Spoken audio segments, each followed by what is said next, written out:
자, 중개보수 계산에 대해서 잠깐 좀 더 정리하고 문제 들어갑니다. 자, 첫 번째 복합건축물이라고 들어보셨죠? 복합건축물 들어보셨나요? 일부는 주거용, 일부는 주택 외 용도. 그렇죠? 이런 복합건축물일 때는 주택의 용도로 쓰는 부분의 면적과 주택 외 용도로 쓰는 부분의 면적을 비교해 봤을 때 주택의 면적이 크거나 같으면, 즉 이상이면 이쪽이, 그때는 시도 조례표가 적용되죠. 시도 조례표가 적용되죠. 그러니까 주택 따라간다 이 말이에요. 근데 면적이 주택 부분의 면적보다 주택 외 용도로 쓰는 부분의 면적이 이쪽이 더 커요. 그러면 주택 외 중개 대상물에 대한 법정 한도가 적용되죠. 이건 몇 프로예요? 오피스텔 아닐 거니까 0.9% 이렇게 되는 거죠. 면적 가지고 따져놓은 거예요. 복합건축물. 자, 그 다음에 이제 그 복비 계산할 때 그 공식은 이렇습니다. 거래 금액이 있으면 거래 금액에다가 요율을 곱해요. 그러면 산출액이 나옵니다. 그 산출액이랑 우리 계산 문제 많이 풀어볼 텐데 산출액이랑 한도액을 비교해요. 그래서 둘 중에 요거하고 요것 중에 적은 금액까지 받을 수 있다 이런 얘기를 하죠. 그렇죠? 그랬을 때 요 거래 금액은 어떻게 산정하냐 요거 갖고 이제 얘기를 하는 겁니다. 그래서 매매라고 한다면 매매 금액이 요게 되겠죠. 거래 금액이 되겠죠. 매매가가. 전세 계약이라면 전세금이 요게 되겠죠. 자, 그런데 만약에 교환이라 그러면요. 물건이 두 개죠? 그 중에 둘 중에 중개상물 둘 중에 어떤 거예요? 큰 가액을 거래금으로 보는 거죠? 교환일 때는요. 물건 두 개 중에 무슨 금액요? 큰 금액이죠. 큰 금액 따라가는 겁니다. 그게 거래 금액 되는 거예요. 그래서 복비를 계산하죠. 분양권일 때는 어떻게 됩니까? 분양권. 아파트 분양권. 아파트 분양권일 때는 거래 금액은 뭐가 거래 금액 되는 거예요? 자, 분양권 파는 사람과 사는 사람이 주고받은 총 대금이 거래 금액이 되는 거예요.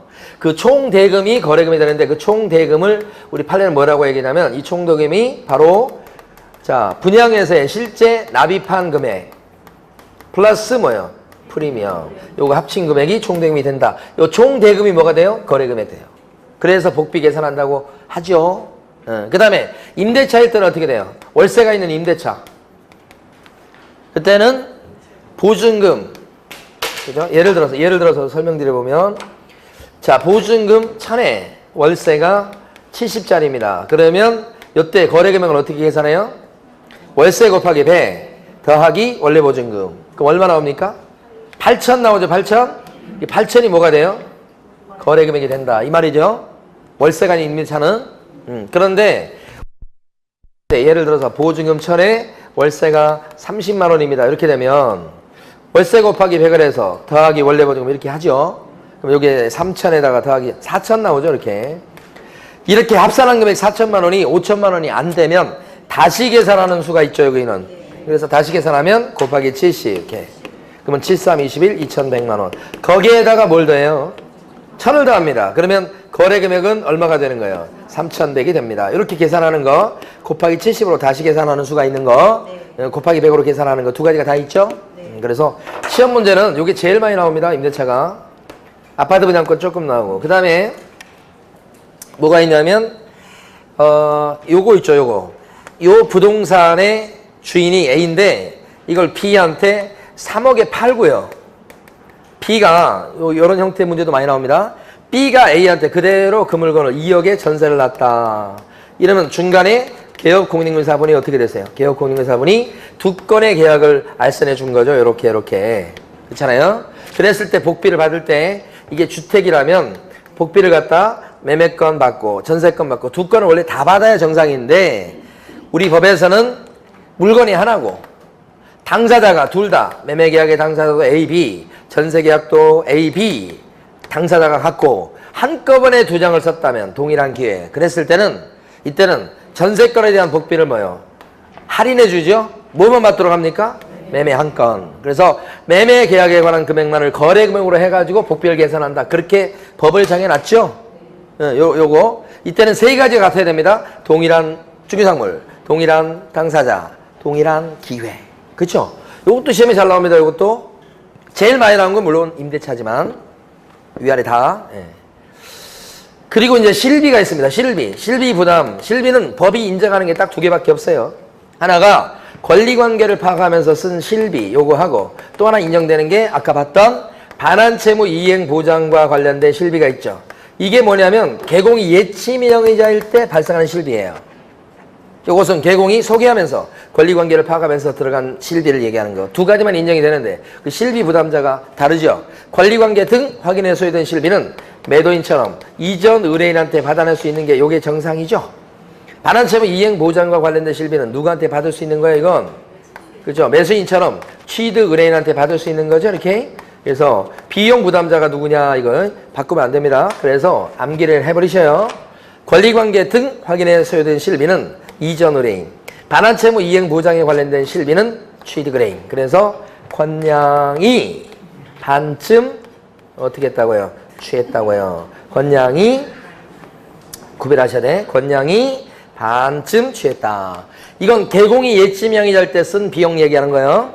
네, 그래서 그 다음에 중개보수나 실비는 받아먹었을 때 영수증 써줍니까요?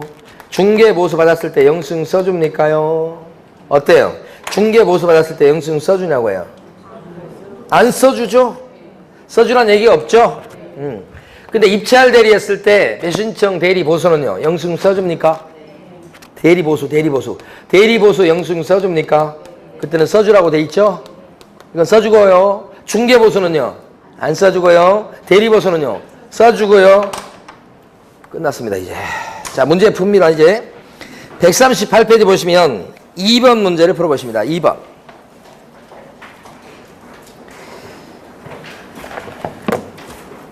(138페이지) 2번 문제요.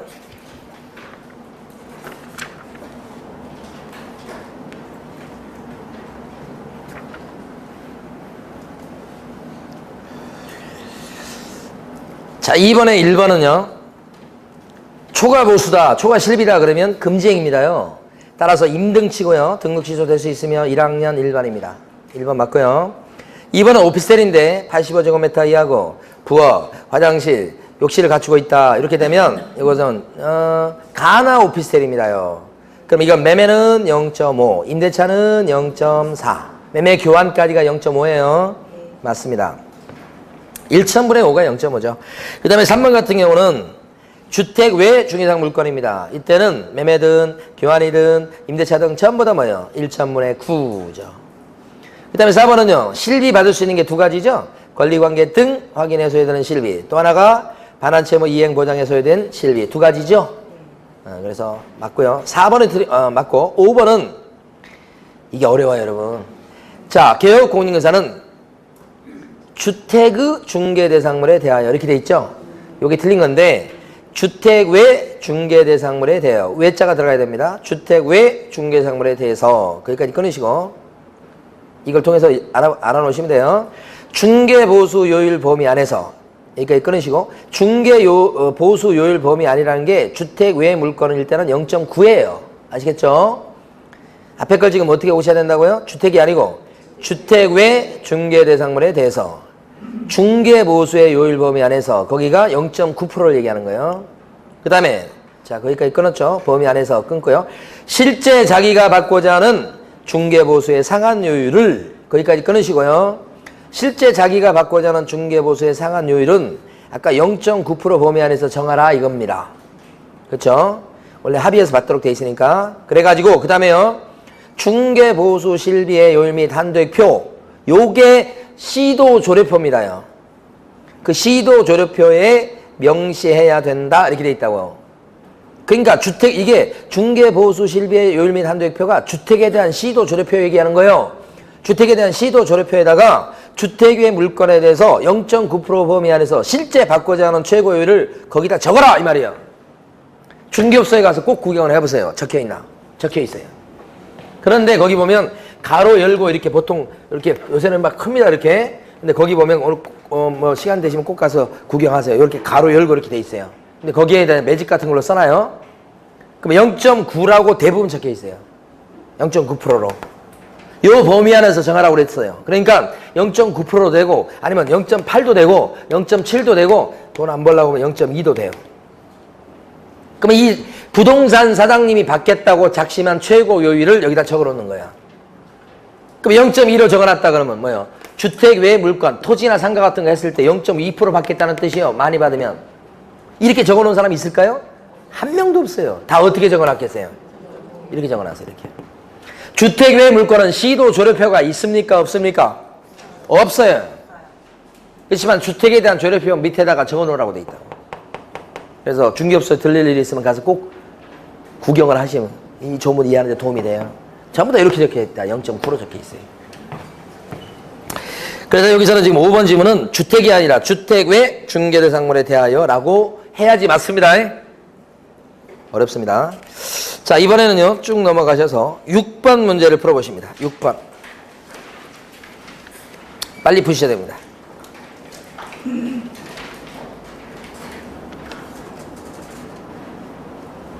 6번 문제 푸시는 거예요. 기출문제입니다. 6번이 최근 기출문제. 기억권은 사무소 소재지 시도 조례가 적용된다고 했으니까요. 사무소 소재지가 맞죠? 니은번은 교환은 무조건 뭐예요? 큰 금액. 디귿번은 틀린 거예요. 이제 등록 취소해야 된다가 아니고 할 수 있다. 할 수 있다. 임등치예요. 임등치. 초과보수가 금쟁이가. 그 다음에 4번은요 합친 게 아니고요 매매 계약에 관한 금액만을 거래 금액으로 본다예요. 매매 한건만 받도록 되어 있는 겁니다. 디귿번하고 리을번이 틀린 거예요. 다 공부했던 내용입니다. 7번 풀어보십니다. 7번.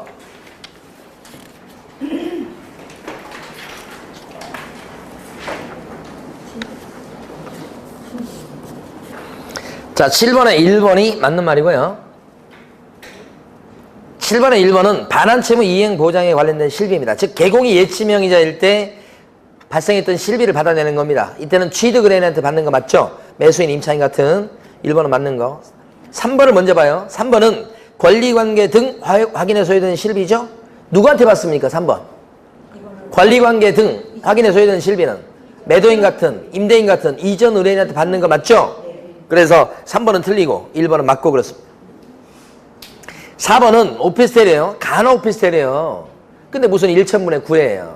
가나 오피스텔은 매매일 때는 매매 교환일 때는 0.5, 임대차 등일 때는 0.4잖아요. 4.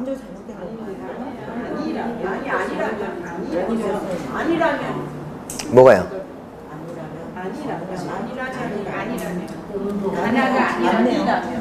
몇 번에서요?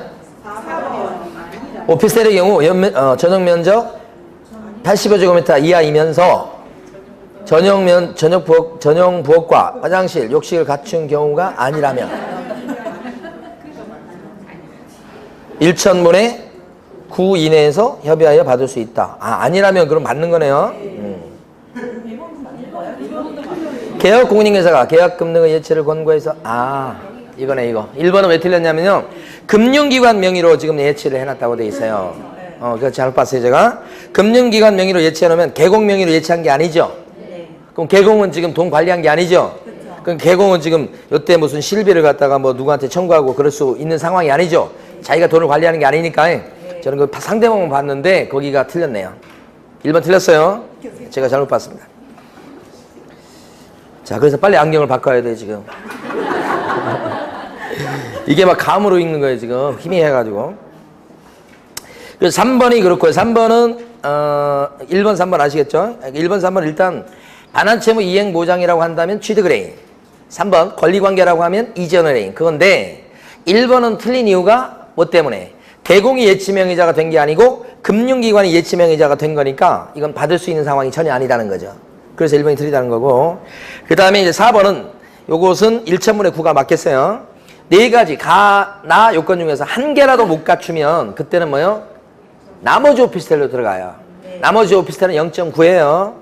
일단 5번 같은 경우는 계약이 성립만 되었는데 자 뒤에 보니까 무효, 취소, 해지됐어요. 그러면 어때요? 보수청구권은 영향을 받습니까? 받는 경우도 있고 받지 않는 경우가 있고 두 가지가 다 있죠. 만약에 개업 공인중개사 때문에 무효, 취소, 해지됐다면 영향을 받아서 보수 못 받죠. 근데 개업 공인중개사 때문이 아니라면 그때는 어떻게 해요? 보수 받을 수가 있으니까 영향을 또 안 받는 거죠. 받는 경우도 있고 받지 않는 경우 두 가지가 다 있는데 영향을 받지 않는다고 했기 때문에 5번이 틀린 거죠. 예. 근데 2번을 아까 2번 안 했어요 지금. 2번이 판례입니다. 2번이 어떤 거냐면 간단한 거예요. 어떤 사람이 중개업소에 와서 그 읽어봤자 무슨 말인지 몰라요. 저를 설명을 들으셔야 돼. 자, 어떤 사람이 와가지고 물건을 내놨어. 그래서 물건을 붙여주려고 그래. 그래서 이제 어떤 사겠다는 사람이 나타났어 벌써. 이제 그래서 붙이려고 막 했는데 물건 팔겠다고 내놨던 사람이 안 팔겠대 얘기를 건넸더니만 안 팔겠대 살 사람이 나타났다고 얘기했더니만 안 팔겠대 물건을 걷어들인 거야. 그랬을 때는 이 부동산 사장님은 안타깝죠. 이 사람이 내놨었고 팔 사람이 지금 살 사람이 나타났는데 그러면 팔아야 될 건데 갑자기 이 사람이 그 금액에 지금 살 사람이 나타났는데 안 팔겠다고 마음을 바꿔버린 거 아니에요 이 매도인이. 안타깝죠. 그렇지만 이랬을 때 당신한테 내가 당신이 지금 팔겠다고 해서 임자를 붙였는데 왜 갑자기 당신이 안 팔겠다고 마음을 바꿨냐. 그 바람에 내가 원래 벌 수 있었던 돈을 못 벌었다. 손해배상 해라 라고 할 수 있어요? 없다는 뜻이에요. 팔고 안 팔고는 이 사람 마음이요. 당신이 1억 7천에 판다고 그러지 않느냐. 아 그건 그때 마음이고 누구 붙였을 때 나 안 팔겠어 하면 끝나는 거예요 그냥. 왜 안 파요 할 수가 없어요. 그런 뜻이에요. 2번 요 몇 번이에요 이거 2번이 읽어보겠습니다. 개업공인중개사는 비록 중개 완성이 없더라도 중도에 중개계약이 해지됐어요. 중개계약이 해지됐다는 것은 안 팔겠다고 한 거란 말이에요. 내놨던 걸 걷어들인다고 물건을. 이때는 중개가 가능한 것을 전제로 기대 중개보수 상당의 금전을 손해배상 청구할 수 있다는 거예요. 이거 했는데 판사가 안 받아줬어요. 판례에서는. 그죠?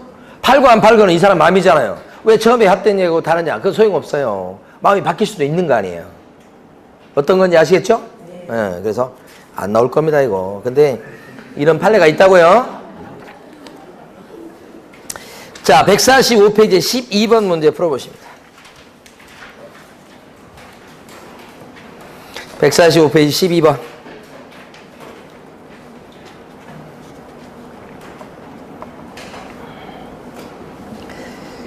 자 12번에 1번은 잘 알아두셔야 돼요. 다 기출문제에 2번씩이나 나왔던 겁니다. 첫 줄도 나왔고 둘째 줄도 나왔고 둘째 줄은 작년에 나온 거예요. 건축물의 면적 중 주택의 면적이 2분의 1 이상일 때는 주택 따라갑니다. 이건 옛날에 나왔었고 두 번째 줄 주택의 면적이 2분의 1 미만일 때는 주택 외에 따라갑니다. 작년에 나왔고요. 두 개 잘 구별해 두셔야 돼. 그 다음에 2번은 아까 말씀드렸던 거예요. 3번은 했던 거예요. 4번 하기 전에 5번을 먼저 하겠습니다. 5번 보면 주택 외 중개상물에 대한 보수는 의뢰인 쌍방으로부터 각각 받되 맞아요. 거래 금액의 1,000분의 9 이내에서 협의한다 이렇게 돼 있어요. 맞아요. 주택 외 물건이니까 0.9%까지 받을 수 있는 거 맞잖아요. 자 근데 4번은 주택 부속 토지에 대한 보수와 실비는 그랬어요.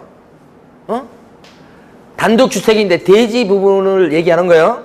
국토교통부령으로 정하는 범위 내에서 협의하여 받을 수 있다. 그렇습니까? 아니 아까 여기 얘기할 때 지워버렸네. 주택이다 그랬을 때 거기에는 부속토지가 어떻게 포함된다고 말씀드렸죠? 근데 여기는 지금 부속토지 그것만 딱 떼서 지금 물어보고 있어요. 부속토지도 주택 가격에 포함시켜가지고 주택에 대한 법정 한도가 적용돼요. 그런 취지라고. 그러니까 국토교통부령이 정하는 범위 안에서 시도조례로 정하고 그 시도조례로 정한 범위 안에서 합의해서 받는 거죠. 근데 여기는 뭐라고 되어 있어요? 주택 외 물건처럼 부속토지니까 일반 토지처럼 국토부령이 정하는 범위 안에서 협의해서 받는다 이렇게 써놨기 때문에 틀렸다는 거죠? 이해는 되십니까? 네. 근데 저 같으면 이렇게 안 내요. 부속토지만 어떻게 거래합니까? 그죠? 부속토지는 주택이고 포함시켜서 거래하고 그때는 국토교통부령이 정하는 범위 안에서 시도조례로 정한다. 그렇죠? 그래서 부속토지가 거기 주택에 포함되냐 포함되지 않고 제외되냐 그걸 물어보면 물어봤죠. 그걸 물어보는 내용이긴 한데 이렇게는 내면 정확히 이해하는 게 쉽지 않다고요. 솔직히. 응? 그래서 현실성이 떨어지는 지문입니다. 이것도. 어쨌든 틀렸어요. 여러분 알아두실 게 예상 문제라고 아까 말씀드렸어요. 예상 문제가 이렇게 나오진 않는다 이 말이죠. 주택일 때하고 그 다음에요. 주택 외 물건일 때하고요. 그 다음에 문제는 안 나오지만 하나 실비까지 이렇게 세 가지를 구별하셔야 돼요. 법정 한도가 주택일 때는 국토교통부령이 정하는 범위 안에서 시도조례로 법정 한도를 정하고 이 시도조례에서 정한 법정 한도 안에서 협의해서 결정하는 겁니다. 이게 이렇게 되는 거예요. 최종적으로 이렇게 갑니다. 근데 주택 외 물건은 어떻게 돼요? 국토교통부령으로 정한다 범위를, 법정 한도를. 그래 놓고 이게 없어요. 그러니까 이 범위 안에서 어떻게 됩니까? 지금 협의한다 이렇게 돼 있고, 이렇게. 실비는 어떤가? 이게 잘 안 나오지만 대비는 하셔야 됩니다. 국토부령이 정하는 범위 안에서 요것도 시도조례입니다. 이것도. 그리고 그 범위 안에서 협의입니다. 이것도. 결국은. 그러니까 이게 실비가 뭐하고 똑같이 지금 구조가 돼 있습니까? 이게. 주택하고 똑같이 구조가 돼 있죠? 얘하고 똑같이. 예. 얘가 요 두 개 합친 게 요게 보수입니다. 여기 보수. 요 두 개가 보수고 요게 실비가 그렇게 되는 거죠. 그러면 요 부속 토지는 여기 들어가는 거잖아요. 지금. 부속 토지 포함 이렇게. 응? 부속 토지 포함. 근데 여기는 지금 어떻게 물어봤냐? 그죠? 주택의 부속 토지는 그죠? 그렇게 물어봤어요. 요것만 떼서 물어본 거라고 지금. 국토부 교통부령이 정하는 범위 안에서 협의하에 결정한다. 이렇게 쓴 거 아니에요, 지금. 그래서 틀렸다. 왜요? 이렇게 해야 되는데. 이해가 되십니까? 네. 그런 취지예요. 의미 자체는. 예. 근데 그거보다는 제가 볼 때는 그렇게 낸다기보다는 이 주택에는 부속 토지가 포함되냐 제외되냐 이 자체를 직접 물어볼 거예요. 왜 예상을 하냐면 작년 시험 문제 주택 가로 열고 부속 토지 포함이라고 지문에 나왔었어요. 가로 열고 부속 토지 포함이라고 지문에 그전까지 한 번도 안 나왔어요. 근데 작년 시험에 부속 토지 포함이라고 나왔으니 작년 기출문제를 놓고 시험 문제를 출제하는 출제위원은 그게 눈에 띄게 돼 있어요. 아, 그러면 이제 틀리게 내야 되겠다. 그럼 어떻게 하겠어요? 부속 토지 제외죠, 뭐나마나. 그것을 대비하시는 거예요. 이 4번 이런 식의 지문이 아니고. 예. 자, 그 다음에 13번 문제를 풀어보십니다.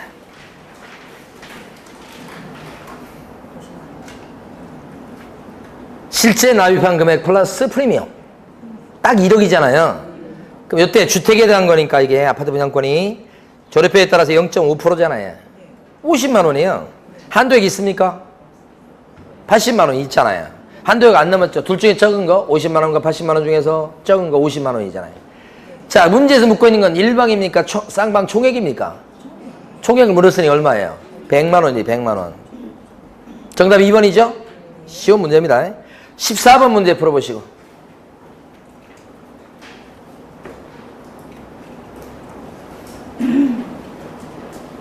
기출 문제입니다. 14번이.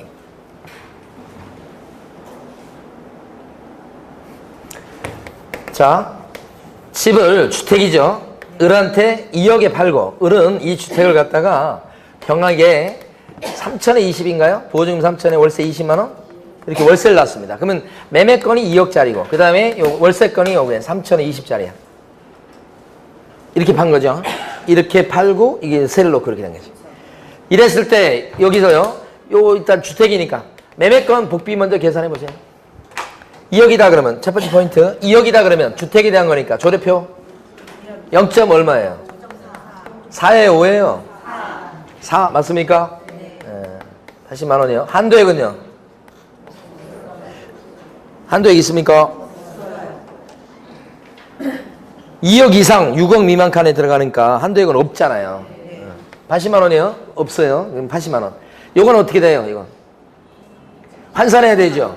곱하기 100 더하기 3천 5천 나왔죠? 두 번째 포인트는 5천만 원 딱 나왔으면 합산금이 5천이면 곱하기 70으로 다시 계산합니까? 안 해요. 그냥 5천이 되는 거예요. 이게 두 번째 포인트예요. 그리고 이게 뭐예요? 주택이니까 밑에 임대차 등 칸을 보셔야지. 자, 그러면 세 번째 포인트가 5천만 원이니까 0. 몇 프로예요? 0.5예요? 4예요? 5천 이상 칸을 보셔야 되니까 0.4입니다. 이게 세 번째 포인트. 그럼 얼마예요? 20만 원인가요? 한도액이 있어요? 없어요?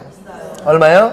30만 원. 그러면 둘 중에 뭐요? 적은 거. 이거 아니고 일반한테 받을 수 있는 복비가 20만 원인데. 자, 문제에서 묻고 있는 건 뭘 물어봤어요? 을에게 받는 거 이렇게 됐으니까. 자, 을은 갑하고 병은 고민할 게 없어요. 갑은 요거 80만 원 받는 거고 여기는 20만 원? 20만 원 받는 거죠. 근데 을은요. 두 건이죠, 두 건. 사람이 틀리기 때문에 이때는 매매건 80 받고요. 또 요 월세건에 대해서요. 20을 또 받게 되니까 얼마를 받아요, 총? 100만 원 받게 되죠. 을은 100만 원 부담하는 겁니다, 이게. 이 시험 문제 출제하는 사람은 딱 보세요. 이게 기출문제 낸 사람이 왜 이걸 2억을 냈을까요? 첫 번째 포인트라고 그랬잖아요. 2억 이상이냐 2억 미만이냐 이거 아는지 모르는지 물어보는 거예요. 국어. 그 다음에 여기 했을 때 곱하기 70 새로 하는지 안 하는지 그걸 또 물어본 거예요. 여기서도 경계를 물어보잖아요. 지금 보면 뼈 아프게 경계를 물어봐요. 그 다음에 여기 됐을 때도 여기 0.5냐 4냐 이거 또 한 번 더 하잖아요. 또 조립표에서 조립표 줬잖아. 0.5인지 4인지 또 물어보잖아 이게요. 그 다음에 여기서 이거 두 개에서 매매금만 받는 건지 아니면 합쳐서 다 받는지 그거 물어보잖아 또. 출제하는 사람이 뭐예요? 굉장히 그렇게 물어본 거예요. 이거 생각을 해서 물어본 거예요. 그냥 물어본 게 아니고. 정답 3번이죠. 3번 맞죠? 자, 이번엔 18번 문제 풀어보십니다. 18번.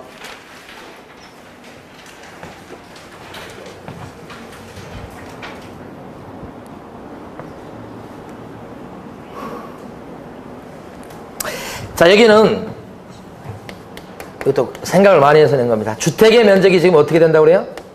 3분의 1? 이렇게 적어 놓으면 주택이 아닌 부분의 면적이 얼마란 얘기예요? 외 부분이 3분의 2란 얘기, 여기가 생략되어 있습니다. 그럼 이게 결론은 복합건축물이라는 게 전제가 되는 거예요. 근데 이쪽의 면적이 더 크죠? 그럼 이것은 요 이론이요. 0.9가 적용된다는 게 일단 정리가 나와야 돼요.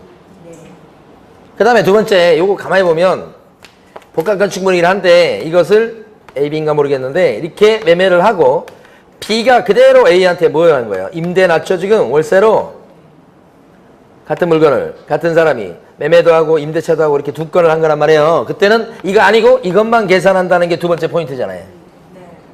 그러니까 이 월세 얼마 나왔지만 이걸 계산하면 이미 지는 거예요. 계산 아예 안 하는 겁니다, 이건요. 여기만 계산하는 거지. 근데 이게 얼마야? 매가가 1억이죠? 그러면 1억에다가 1억 곱하기 뭐가 돼야 되냐면 0.9가 되는 거예요. 0.9다 그러니까 얼마 되는 거예요? 90만 원이잖아요. 90만 원. 응? 그런데 이제 마지막에 걸리는 게 합의된 약정 금액이 100만 원이 있다는 그 글귀가 보여요.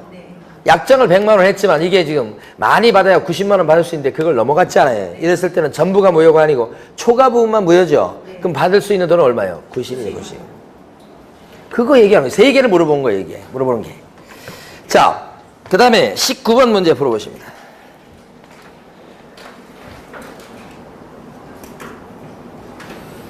(19번처럼) 이렇게 박스 안에서 매도인과 임차인이 같고 매수인과 임대인이 같다 그런 얘기 나오면 그게 이런 케이스.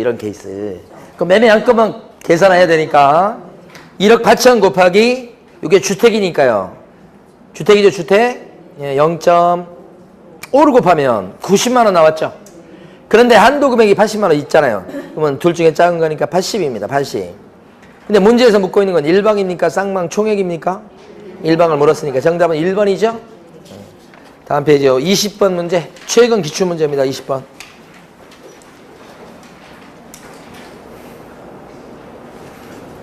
자, 요게 가나 오피스텔이라는 걸 먼저 전제가 돼야 됩니다.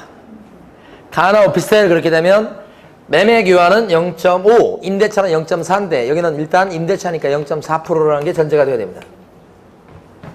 가나 오피스텔 임대차 이렇게.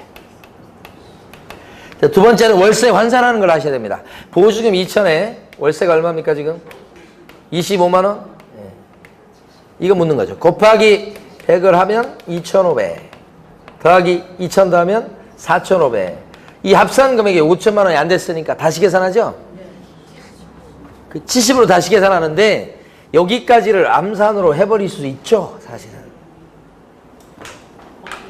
딱 더하니까 뭐야? 4,500 딱 나왔잖아요. 그러면 처음부터 곱하기 70에서 계산해버려야죠. 계산기를 꺼낼 게 아니고. 여기서는 계산기를 꺼내서 하면 얼마 나와요? 얼마? 1,750이 나와요. 요때. 계산기 꺼내도 괜찮아, 이거. 1,750에다 더하기 2,000이니까 얼마나요? 3,750. 3,750만 원이 거래 금액이에요. 그런데 이게 0.4잖아. 0.4를 곱하면 15만 원. 한도액이 있습니까? 가나 오피스텔이나 상가, 토지 같은 건 한도액이 원래부터 없어요. 그래서 이건 일방한테 받을 수 있는 부피가 얼마예요? 15만 원. 문제에서 묻고 있는 건 일방입니까? 총액입니까? 일방. 그러면 정답이 15만 원. 이게 정답이에요. 최근 기출문제. 21번은 작년 기출문제입니다. 풀어보십니다. 요 21번까지 오늘 하겠습니다.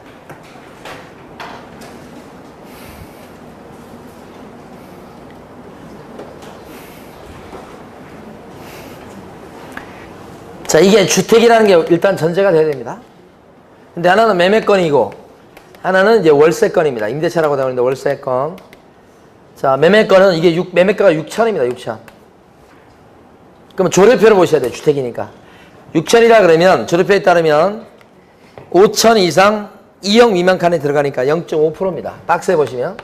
그럼 얼마 나옵니까? 30만 원 나왔죠? 한도액이 있습니까? 조례표에는 한도액이 있을 수도 있죠. 근데 안 써놓으면 없는 겁니다. 박스에 조례표 한도액 금액이 안 나와 있으면 없다고 보셔야 되는 거예요. 없으니까 일반한테 받을 수 있는 보피가 얼마인가요? 30이에요. 30. 자, 이번엔 월세건 합니다. 보증 얼마죠? 1,500? 월세 얼마야? 30. 그러면 딱 계산해 보면 벌써 합산 금액이 5천만 원 안 나옵니다. 그럼 곱하기 70 바로 들어가야 됩니다. 70 들어가면 73, 20에 2,100만 원 더하기 1,500. 3,600 나왔습니다. 3,600 곱하기 월세가 주택이니까요. 박스에 보시면 3,600은 5천만 원 미만이죠? 0. 몇 프로요? 몇 프로요? 5%? 그럼 얼마입니까 이거? 5, 6, 30 5, 3, 15 18만 원이네요. 문제에서 묻고 있는 건 뭘 묻고 있습니까? 두 건인데 매매건에 대한 복비랑 월세건에 대한 복비의 차액을 물어보고 있죠. 차액을. 그 얼마예요? 12만 원. 차이니까 12만 원이 정답이죠? 네. 요게 작년 기출 문제. 정답 3번이죠? 네. 자, 이번 주에 진도를 맞추지 못했는데 하여간 이번 주에 여기 보수까지 진도 나간 걸로 그렇게 하겠습니다. 예, 그리고 이제 지금 시험 며칠 남았습니까? 며칠 남았는데 여기 안 써져 있네요. 제가 써드릴게요. 90일. 그리고 여러분 이제 다음 주가 쭉 휴가인가요? 맞죠? 휴가 끝나고 오면 자, 여러분 휴가 끝나고 오면 시험 남은 기간이 78일 이렇게 됩니다. 다음 주에 저하고 만나는 순간에는 이게 아니고 뭐요? 이렇게 돼 있어요. 2주 동안 아니야. 2주 동안 못 볼 거니까 자, 2주 뒤에 78일 만나고 나서 뵙는 거예요. 방학 때 있잖아요. 좀 부족한 과목들을 많이 채워 놓으셔야 됩니다. 방학이 그냥 진짜 여행 갔다 오는 방학이 아닙니다. 여행은 저 혼자 갔다 올게요. 여러분들 그 방학 동안에 점수를 많이 올려놓으셔야 돼. 자, 수고 많으셨습니다.